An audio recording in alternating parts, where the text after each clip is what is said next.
तो दोस्तों H1 visa जो अभी ट्रेंड चल रहा है ना, तो थोड़ा बेसिक समझ लेते हैं। H1 वीजा क्या है? ये एक टेम्पररी वर्क वीजा है जो यूएस में, जिसमें फॉरेन वर्कर्स को स्पेशली ऑक्यूपेशन में काम करने के लिए परमिट मिलती है। स्पेशली मतलब हाई स्किल जॉब जैसे कि software engineer, doctor, even fashion model. हाँ, फैशन मॉडल ये एक वियर्ड फैक्ट है राइट ऑफ द बात। सोच लो, कैटवॉक पे चलने के लिए भी मेरिट काउंट होता है। अब ये एम्प्लॉयर स्पॉन्सर करता है और वर्कर को 3 साल के लिए मिलता है। मतलब 6 साल के लिए एक्सटेंडेबल हो सकता है, पर अगर ग्रीन कार्ड प्रोसेस चल रहा हो तो ये बियॉन्ड 6 ईयर भी हो सकता है। अगर तुम्हारा ग्रीन कार्ड बैकलॉग में अटक गया हो, जैसे इंडियंस में ऑफर होता है ना, वैसे ही तो ये 1 साल के लिए ये एक्सटेंशन मिलता रहेगा। कुछ लोग तो 10 से 15 साल H1 वीजा पे ही यूएस में रुक जाते हैं। अब हिस्ट्री पे आते हैं, पुराने इतिहास जो पब्लिक को ज्यादा पता नहीं होता। ये सब शुरू हुआ था 1952 में इमिग्रेशन और नेशनलिटी एक्ट से। तभी H1 वीजा था जो नॉन इमिग्रेशन को अलाउ करता था मेरिट और एबिलिटी के फील्ड में काम करने को लेकर। बेसिकली वर्ल्ड वॉर 2 के बाद ये स्टार्ट हुआ था। अमेरिका को टैलेंट चाहिए था रिबिल्ड के लिए, तो ये डोर खोला गया। पर असली H1 वीजा बनाया गया था 1990 में इमिग्रेशन एक्ट 1990 के अंडर में।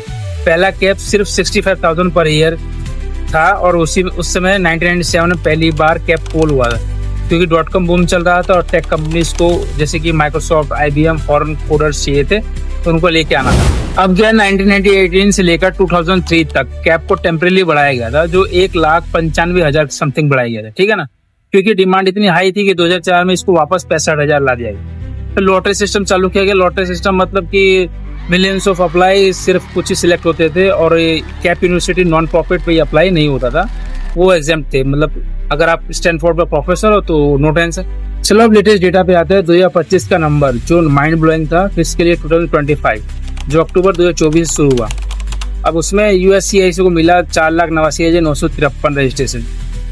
इनमें सिलेक्ट हुए केवल 1,20,141, मतलब 65,000 रिजेक्ट हो गए because of cap. Financial year 2026 के लिए रजिस्ट्रेशन गिर गया 3,58,737, शायद क्योंकि न्यू रूल आए थे बेनिफिशियरी सेंट्रिक सिलेक्शन। हर पर्सन एक के बाद चांस मिलता, मल्टीपल एम्प्लॉयज अप्लाई करने पे भी। अप्रूवल 2024 में around 4 lakh H1 visa registration approve हुए, पर ज्यादातर रिन्यूअल थे, नए सिर्फ 85,000 ही थे। डेनियल रेट सुपर लो 2020 से 22 के बीच में 12% से 2% पे आ गया। इंडिया डोमिनेट करता, 70 से 80% H1 वीजा इंडियंस को जाते हैं, स्पेशली टेक में। टॉप एम्प्लॉयर जैसे कि अमेजॉन, इन्फोसिस, गूगल। 2023 में इन्फोसिस ने 7,000 अप्रूव कराए थे। एक शॉकिंग न्यूज है, H1B वर्कर्स यूएस में $5 बिलियन टैक्स पे करते हैं एनुअली। और एक रिसर्च के मुताबिक H1B जॉब से 1.8 एडिशनल जॉब्स क्रिएट होते हैं। और कुछ कंपनी ऐसा कहती है कि ये आउटसोर्सिंग, लो वेजेस, फिर भी मतलब इंडियंस को तुम अप्लाई करते रहते हो।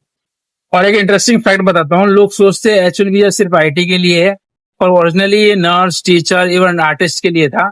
आज भी मतलब 25% नॉन स्टेम फील्ड में जाते हैं, जैसे कि हेल्थ केयर या फाइनेंस। फॉर एग्जाम्पल एलन खुद साउथ अफ्रीका से H1 वीजा पे आए थे इनिशियली, फिर ग्रीन कार्ड मिल गया, जैसे सुंदर पिचाई जैसे। H1B तो सिर्फ स्पॉन्सर के लिए काम करता है, और उबर ड्राइवर जैसे फ्रीलांसर कोडिंग इलीगल है, पर मल्टीपल एम्प्लॉय स्पॉन्सर कर सकते हैं।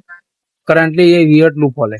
एक स्टडी से पता चला है जैसे कि आउटसोर्सिंग फर्म जैसे कॉग्निजेंट H1 वीजा वर्कर्स को 25% कम पे करते हैं कंपेयर टू अमेरिकन।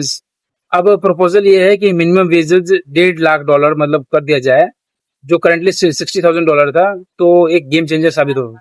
पहले मल्टीपल रजिस्ट्रेशन अलाउड थे, कुछ लोग 10 से 20 कंपनीज पर अप्लाई करते थे और उसमें चांसेस बढ़ जाते थे।